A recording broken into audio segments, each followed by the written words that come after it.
Alright, here's a scoop, guys. Growing up, I used to be a hardcore DC Comics fan. Even now, I'm a hardcore DC Comics fan. Sometimes the thought of these some kind of Marvel movies actually cringes me out. But Deadpool? Deadpool is an exception. In fact, Deadpool movie series is the only Marvel comic series I always anticipate to watch. And reason for that is the incredible marketing by the Deadpool team, especially Ryan Reynolds himself. I mean, they were doing some crazy marketing stunts that will make you laugh, make you think. For example, picture this, you're flipping through your mom's Good Housekeeping magazine, and suddenly there's Deadpool on the cover wearing an apron and brandishing a turkey. Now you might be thinking, am I hallucinating? No, you're not hallucinating. This is just another day in the wild world of Deadpool's marketing. So in this episode of the Big Brand Theory, we are diving into how Deadpool, the foul-mouthed superhero, became a billion-dollar franchise through some of the unorthodox marketing stunts we've ever seen. Buckle up because we're about to learn how breaking all the rules can sometimes be the best strategy of all.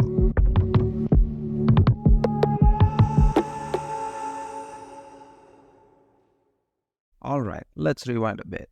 For those of you who've been living under a rock, Deadpool is Marvel's R-rated anti-hero, known for breaking the fourth wall and his irreverent humor.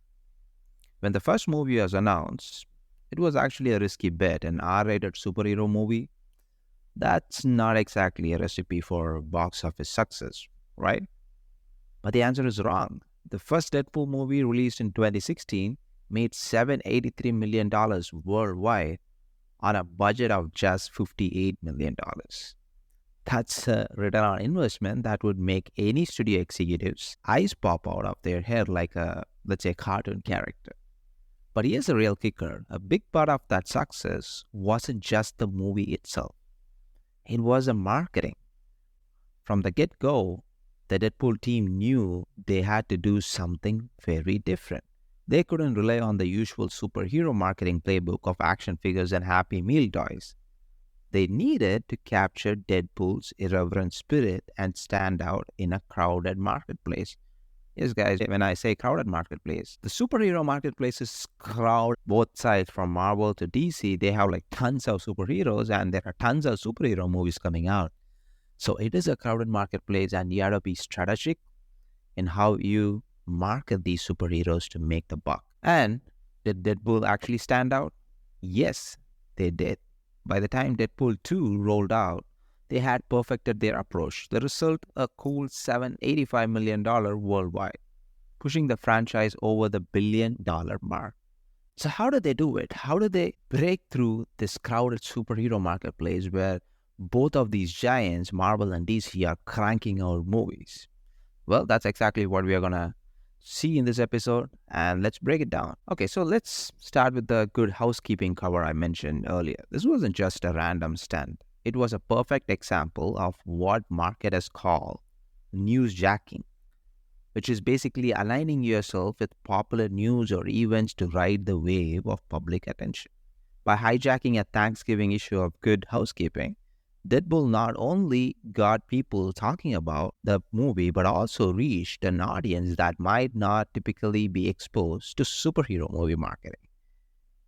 It was unexpected, it was funny, and it was 100% on brand for Deadpool because Deadpool is this witty anti-hero. But that was just the tip of the iceberg. Remember when Deadpool teamed up with Celine Dion for a music video? Or when Ryan Reynolds, in full Deadpool costume, appeared on a South Korean singing show dressed as a unicorn? These weren't just random acts of weirdness. They were carefully crafted strategies to reach different audiences in ways that felt authentic to the Deadpool brand. As Disney's marketing chief puts it, these unorthodox stunts were designed to reach fragmented Gen Z audience. And it is a clever strategy, as you could see, because it clearly paid out. And let's not forget about social media. Ryan Reynolds, the lead actor behind Deadpool, used his personal Twitter account to keep the Deadpool hype train rolling year-round. He would tweet in character, interact with fans, and even engage in fake feuds with other celebrities. One of my favorite examples when Deadpool photobombed the Blu-ray covers of other Fox movies at Walmart. It was a brilliant collaboration that not only got people talking, but also drove them to physical stores, which is a rare feat in the age of streaming, if you know what I mean. But here's what really sets Deadpool's marketing apart. It's not just about being funny or outrageous, it's about staying true to the character and the brand. Every stunt, every tweet, every collaboration felt authentically, guess what? Deadpool. And that authenticity resonated with audiences. And that is what matters in Gen Z marketing. Gen Z craves authenticity, and it is a responsibility of us, the marketers, to give that authenticity to the Gen Z. Now, I know what you're thinking. You could be like, Ronald, this is great and all, but I'm not marketing a superhero movie. How does this apply to my brand?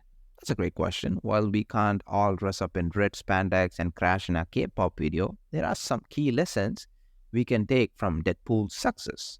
First, always know your brand. Deadpool's marketing worked because it was 100% true to the character. Think about what's your brand's character. What tone and personality do you want to project? Number two, don't be afraid to stand out. In a world of, let's say, cookie cutter marketing, Deadpool dared to be different. How can your brand zig when others zag? This is a question you should think about. Number three, collaborate creatively. Good housekeeping to Celine Dion. Deadpool found unexpected collaborators. Who could you partner with to reach new audiences? You should be in places where your audience least expect you to be, so that can create sensation. Number four, use humor. Now, if you watch Deadpool, you know what I'm talking about here. Deadpool's marketing was consistently funny, like the movie itself, which made it shareable. Could humor work for your brand? Think about it. Number five, embrace social media. The Twitter game of Ryan Reynolds was a key part of keeping Deadpool in the public eye. Think about how can we use social media to keep our brand top of the consumer's mind. Number six, and finally, think beyond traditional advertising. Deadpool's team used everything from fake Tinder profiles to custom emoji to market the brand, market the movie, market the superhero. Think about what unconventional channels could work for our brand. Now, I'm not saying you should completely throw out your marketing playbook, but maybe it's time to add a few new plays. As the folks at Slice, a marketing agency, put it, different is better than better. Especially this clearly works with this current generation, which is the Gen Z, because they like to be different. They want to see different things. Always remember, the goal isn't just to get attention, it's to get the right kind of attention. Deadpool's stunt worked because they reinforce the brand's identity and appeal to its target audience. Your stunts and my stunts should do the same. Now, I want you to take a step back and think about your own brand. What's your equivalent of Deadpool's unicorn costume? What unexpected, authentic, attention-grabbing move could you make in your marketing? Don't forget to share your ideas on these questions with me on Twitter using the hashtag #BigBrandTheory. And hey, if you try out any wild marketing stunts, I want to hear all about them. So please don't forget to connect with me on Twitter as well. Remember, in a world of information overload, sometimes you need to shout to be heard. But make sure you're shouting something worth listening to. All right, that's all for this episode of The Big Brand Theory. I'm Ronald Sharmala, reminding you that in the world of marketing, sometimes the craziest idea is the best idea. Until next time, keep breaking those fourth walls and building those remarkable brands. See you in the next.